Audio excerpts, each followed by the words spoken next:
د زرداری خبرونې درنو مینوالو سلامونه ستړي مشئ. د افغانستان په ډیری ولایتونو کې د قومي شوراګانو لوري لوی او وړي ستونزې حلیږي. دا داسې شوراګانې دي چې مثلا یو څوک جنجال کوي یا اوږدې دښمنۍ وي یا داسې حقوقي مسایل وي، د هغې له لارې نه بیا دوی هغه شورا ته مراجعه کوي او شورا بیا پریکړه کوي، هغه ستونزې بیا حلوي. خو د نورو ولایتونو سره په توپیر د نورستان مرکز پارون کې یو داسې قومي شورا ده چې یوه پریکړه ده او ډیری ستونزې ډیرې جنجالي ستونزې وي او که سختې وي هر څومره چې وي، خو بیا هم د شورا د پریکړې پر اساس باندې هیڅوک بیا نشي کولی چې هغه پریکړه ماته کړي یا سرغړونه وکړي. دا چې د دې شورا دلته څومره اوږده مخینه لري، څومره وخت کېږي چې جوړه شوې ده او کارونه یې څنګه روان دي، په دې اړه هم دلته اوس په دغه ځای کې یو جرګه ده او د دوو کسانو ترمنځ څه جنجال رامنځته شوی دی. موږ ورځو د دغې جنجال د حل او فصل هغه کیسه تاسو ته ښایو چې دوی څه رقم په څه شکل باندې دغه ستونزه حلوي او څنګه د دوو کسانو ترمنځ روغبړ او هغه روغه جوړه کوي. هیله ده چې تاسې راسره دغه خپرونه تر پایه وګورئ.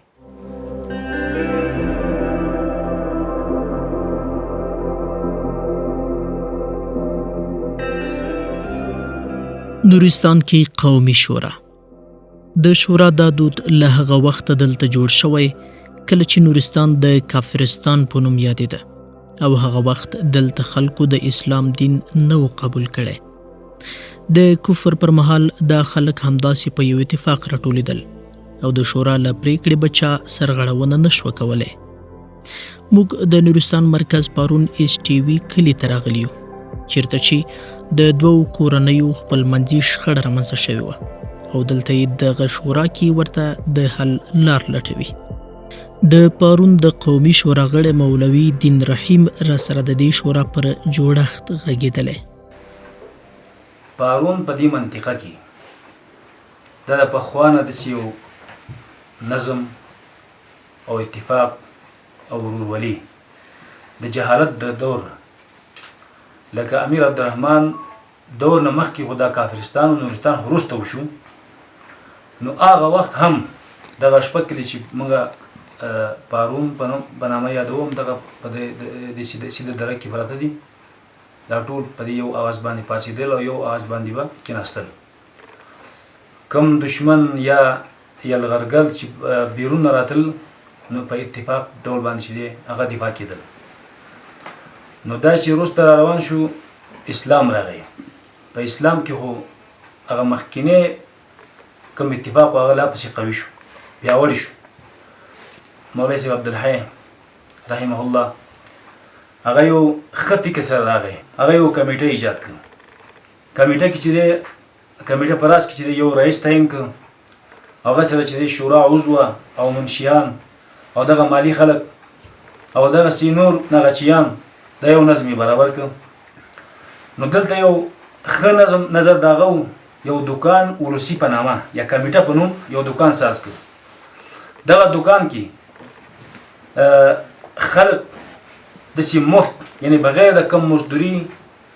هغه شورا دپاره د نظم دپاره چې دی خپل ځانونه قرباني کول، خپل هغه شخصي کم فایده چې هغه شاته کول او د نظم ته د شورا ته چې دی هغه چې دی خپل بولل. نو دې ځای نه چې دی پیدا چترا ته تلل، هغې نه وروسته چې دې ځای نه په ښارونو په آسونو هغه چې دی بیا ننګلام یا حتی کونړ ته ورغلي دا خلک، هغه ځای نه چې دی مفت دا سودا انتقالول دې ځای ته، دې ځای کې به دا کمیټه دوکان و، دې ځای نه به سودا خرڅ کېدل. نو کله پسرلي نه شروع شو چې کله د منې ته ورسېدل نو دلته چې دی خلکو ځان ته کاده جوړ کړي وو نو د قاطع په اساس هر سړی نه چې دی یا یو بزه کېده یا یو چې دی غوا کېده یا چې دی غویي کېده هر څه چې کېده هغه په اندازه باندې دا مالونه اخیستل کېده او مالونه چې دی بیا هغه تجار باندې خرڅ کېدل هغه نه پیسې ترلاسه شو بیا چې دی سودا پسې دا خلک بیرته لیږل نو کوم خلک دې ځای نه لیږل کېدل د دې روحیه داسې شو چې دوی چې دی وړیا تلل داسې یو کس نه و چې هغه به ویله چې والله زما امتیاز به یې نه وي دې لاره کې نو هېڅ به نه و ځکه چې دلته خلکو ذهنونه داسې ساز شوي نو دا ذهنونه چا ساز کړي دي همدغه مشرانو ساز کړي وو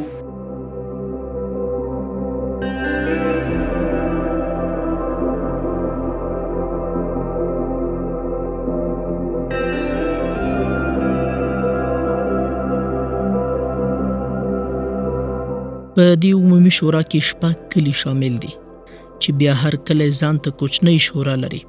او 15 تنه د پارون په کچه غړي دي. د پارون شورا 15 کمیټې لري: پوهنې، پخلاینې، زراعت، منفعت عامه او ارشاد عامه. دا هغه کمیټې دي چې اوس مهال خلکو ته خدمات وړاندې کوي. دغسې د کلیوالو وظایف چې نور باندې موږ تقسیموو هېڅوک داسې شوق نه لري چې والله زه به دې کمیټه کې یو غړی شم یا دې هغه کې یو غړی شم یا دې کې یو وظیفه لرم نو داسې هېڅ د چا شوق نه و. هغه چې د ټول امیر صاحب او د شورا خلک ګوري چې دې دپاره دا مناسب دی څو کسان هلته چې یو کمیټه تعین کړه. مثال زموږ په دې شورا کې رئیس د شورا موږ لرو او بیا اعضا د شورا چې تقریبا 22 نفره لرو د اشتوي کلي کوم شورا یادوم زه او دغه هغه لاندې چې تقریبا 15 کمیټې لرو. یو د معرف کمیټه ده، بل د دغه پخلاینې کمیټه لرو، بل د زراعت کمیټه لرو، بل د منفعت عامه کمیټه لرو او بل د ارشاد عامه کمیټه لرو. دغه کمیټه چې د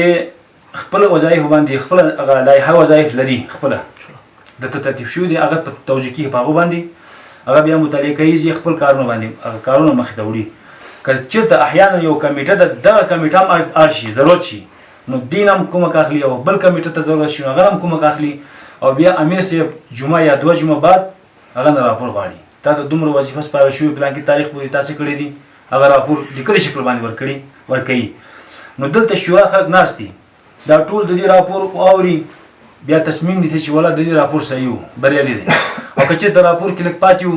نو دا جریمه کوي وایي چې ته خپل کوم راپور چې و کوم کار باندې ته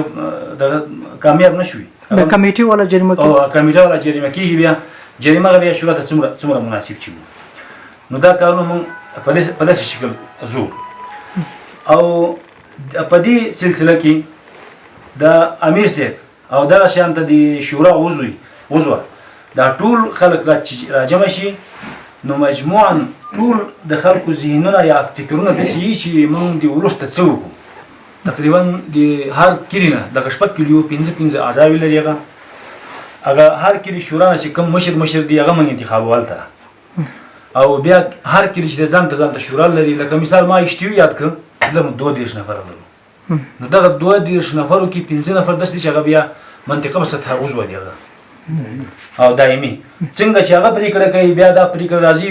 کتبي شکل باندې موږ ته رسي. موږ دلته چې بیا په شورا کې لولو او که ضرورت بیا احیانا جمعات کې دا لولو چې خلکو ته رسوو غوږونه کې دومره فیصلې منطقه په سطحه وشو آینده به دلته داسې کار کېږي.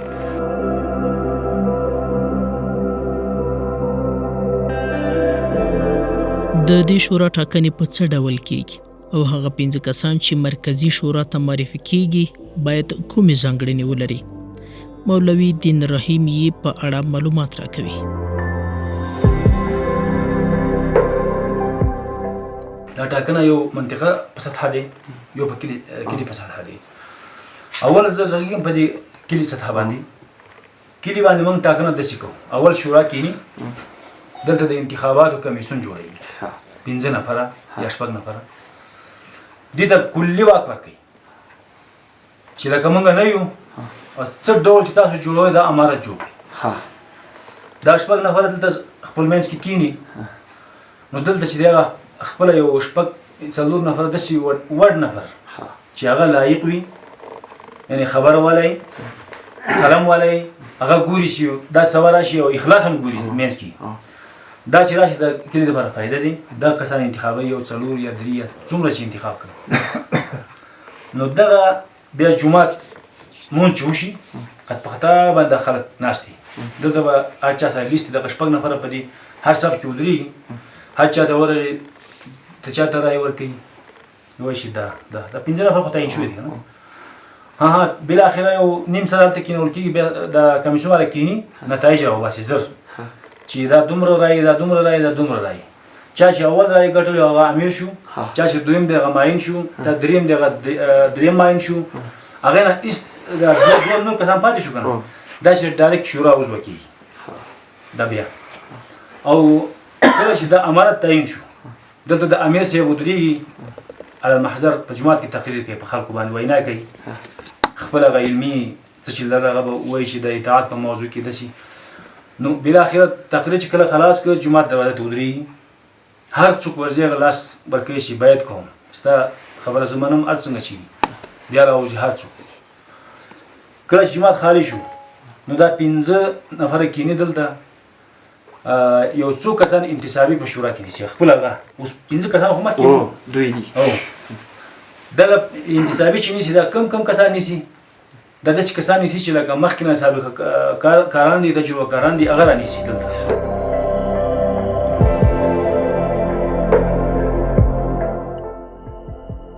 په دې جرګه کې د دوو کورنۍ غړو ترمنځ روغه جوړه کوي هغه چې د څارویو د وښو یا ګیا پر سر شخړه رامنځته شوې وه نجیب الله نوري د ایس ټي وي کلي د شورا غړی دی هغه د دې شخړې کیسه راته کوي ذات البیني موضوع چې دوه کسانو په هغه کې زمونږ یو ورور په دې بل ورور باندې خپله د چمن واښه خرڅ کړي وو چې د هغې چمن بار 10 باره کېدل 10 باره کېدل هغې ته د 10 بارو پیسې اخیستې وې په هغې باندې خرڅ کړي وو چې کله د چا چې اخیستې وو ساحې ته لاړل او دغه بار چې دی راوړله نو صرف 7 باره د هغې نه جوړ شو 3 باره پرې کم شو نو دا راولګېده په هغه باندې دعوه وکړو چې ته ما نه د 10 باره واښه پیسې دې اخیستې او په ساحه کې چې دی په چمن کې صرف 7 باره وو ما نه د 3 باره پیسې دې زیاتې اخیستې نو په دغه باندې لانجه وو نو چا چې خرڅ کړي وو هغه لګېدلی دی په دې بل نفر باندې ګزار کړی وو چې د هغې په منځ کې دغه لانجه وشوه نو خوشبختانه په ساحه کې زمونږ د ناغچیانو نه یو ناغچي په ساحه کې موجود و چې دو جنګ کوو صحنه یې لیدلې وو دا موضوع چې کله شورا ته راغله د هغې د حل او فصل په خاطر باندې ناغچي هم موږ دلته راوغوښتل شورا ته او د 2 کسان چې جنګ یې کړي وو هغه موږ راوغوښتل اول د هغوی نه مو واورېده چې موضوع څه شی و چې تاسې جنګ وکړل موضوع لکه ما چې اوس یادونه وکړه دغه موضوع نو ناغچي نه موږ پوښتنه وکړه چې ګرم او یا ملامت په دغه صحنه کې څوک و چا اول لاس اوچت کړه ګزار یې پرې وکړه نو هغه نفر یې موږ ته په ګوته کړه چې دغه نفر چې دی لاس اوچت کړی اول او وار یې کړی ملامت دی ده زما په نظر باندې نو موږ شورا طبق معمول لکه څنګه چې پخوانه زموږ دغه فیصله و د شخړو پای ته رسولو په خاطر یا د بیخي له منځه وړلو په خاطر دا چې آینده بیا تکرار نشي یو مال یو پسه